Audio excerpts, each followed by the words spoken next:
There's something you've carried your whole life, Arian. A quiet sense that you don't fully belong, that something inside you feels slightly out of sync with the world around you. People see your awareness, your depth, your ability to read between the lines, but what they don't see is how lonely that awareness feels.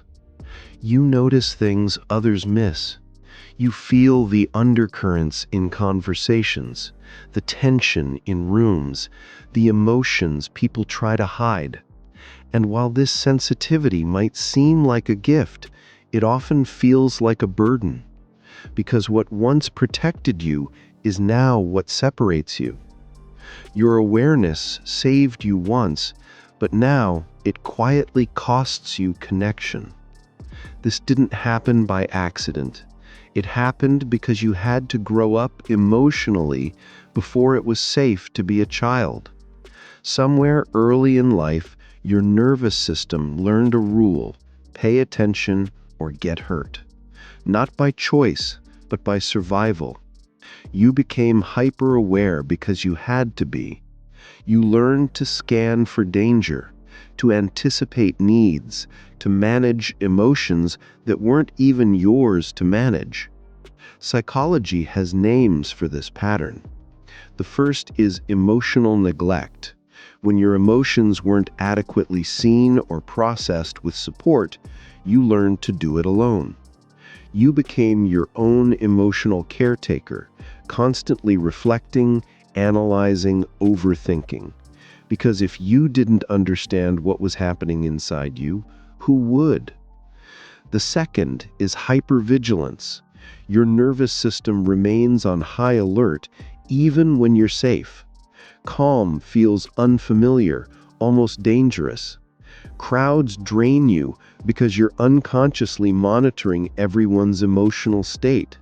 Silence feels heavy because your mind fills it with worry. You are not anxious, you are trained. The third is parentification. You took on adult emotional responsibilities too early. Maybe you became the family therapist, the peacekeeper, the one who held everyone else's feelings. But strength learned too early takes something with it. It takes innocence. It takes ease. It takes the right to need. As Carl Jung once said, the greatest burden a child must bear is the unlived life of the parent. You carried burdens that were never yours to carry. You solved problems that weren't yours to solve. You became responsible for emotional climates you had no power to control. And now there's a grief you rarely name. Not grief for something you lost, but grief for something you never had. The right to be messy, the right to be uncertain, the right to have your needs met without having to earn it through performance or perfection. This grief shows up in your adult relationships. You give more than you receive because receiving feels uncomfortable. You anticipate others' needs before they even know they have them. You struggle with boundaries because you were taught that love means absorbing other people's pain. You fear authentic self-expression because somewhere deep down, you're still asking, if I fully show myself, will I still be safe? These patterns follow you into your work, your friendships, your sense of self-worth. You excel at reading rooms and managing crises, but you struggle to simply be. You're more comfortable helping others process their emotions than sitting with your own. You've become so good at adaptation that you've lost touch with who you are underneath all that armor. But here's what's important to understand. These coping mechanisms aren't character flaws. They're survival strategies that served you well when you needed them. The hypervigilance that exhausts you now once kept you safe. The emotional awareness that isolates you once helped you navigate unpredictable environments. The caretaking that depletes you once earned you the love and approval you desperately needed. The question isn't whether these patterns are good or bad. The question is whether they're still serving you. And when you finally ask yourself, who am I without adaptation? There's silence, because no one ever asked you that before. This is where healing begins, not with fixing what's broken, but with understanding what's been protecting you. Healing doesn't mean losing your depth. It means becoming less armored. It means learning that you can be sensitive without being responsible for everyone else's emotions. You can be aware without being hypervigilant.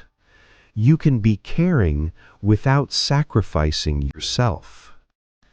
The path forward involves 3 key areas of work. First is inner child work, reconnecting with the parts of you that had to grow up too fast. This means learning to comfort yourself the way you needed to be comforted then. It means giving yourself permission to play, to be silly, to need things without earning them. Second is shadow work, integrating the parts of yourself you've learned to hide, the anger you weren't allowed to feel, the selfishness you were taught was wrong, the vulnerability you learned was dangerous. As Jung said, wholeness is not achieved by cutting off parts of yourself, but by integrating them. Third is nervous system regulation, teaching your body that it's safe to relax. This means learning to tolerate calm without creating chaos. It means practicing presence without hypervigilance. It means slowly, gently, teaching your system that you don't have to be on guard all the time. This journey isn't about becoming someone different. It's about becoming more fully yourself.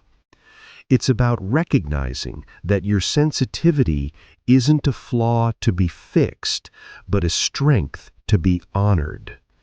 Your depth isn't too much, it's exactly what the world needs. Your awareness isn't a burden. It's a gift that, when properly channeled, can create profound healing and connection. The goal is not to be fixed. The goal is to become whole, to integrate all the parts of yourself, the adapted and the authentic, the protective and the vulnerable, the strong and the soft. You were never broken. You were early. You developed emotional intelligence before you had the safety to be emotionally free. Now you get to choose. You can continue living from that early adaptation, or you can begin the gentle work of becoming who you truly are underneath all that protection. You can learn to trust that you're safe enough now to let your guard down, to receive love without earning it, to be seen without performing. Your journey toward wholeness isn't just about healing yourself. It's about breaking cycles, creating new patterns, and showing others who felt similarly out of sync that there's another way to be in the world, a way that honors both your strength and your softness, your wisdom and your wonder, your depth and your lightness. You are not too much. You are not too sensitive. You are not broken. You are beautifully, courageously human, learning to live from love instead of survival. from wholeness instead of adaptation. And that, more than anything, is what the world needs right now.